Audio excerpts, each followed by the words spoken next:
आगामी होळी व धुलीवंदन सणांच्या पार्श्वभूमीवर शहरातील कायदा व सुव्यवस्था अबाधित ठेवण्यासाठी पोलीस अधीक्षक मुमक्का सुदर्शन यांच्या मार्गदर्शनाखाली चंद्रपूर पोलिसांनी विशेष मोहीम हाती घेतली आहे।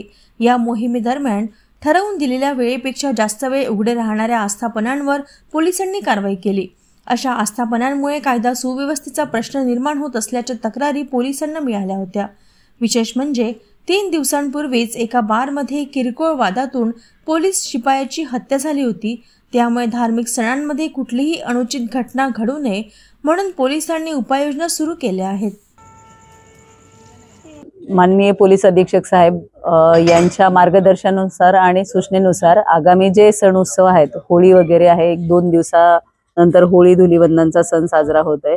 मोठ्या प्रमाणात अवैध दारूची विक्री होते आणि जे गुन्हेगारीचं जे आहे ते प्रमाण सुद्धा वाढण्याची शक्यता असते। त्याच्यामुळे शांतता प्रस्थापित करण्याच्या दृष्टिकोनातून आणि प्रतिबंधक करण्याच्या दृष्टिकोनातून आज रोजी जे अवैध धंदे आहेत किंवा आस्थापनाच्या ज्या वेळेच्या नंतर सुरू ठेवण्याचे जे टायमिंग आहेत, आस्थापनाला घालून दिलेल्या अटी शर्तीचं बऱ्याचदा पालन होत नाहीये।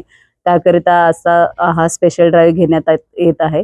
तो संयुक्त स्पेशल ड्राईव्ह सिटी डिव्हिजन मध्ये घेण्यात येत आहे। त्याच्यामध्ये LCB शहर पोलीस स्टेशनची टीम आणि रामनगर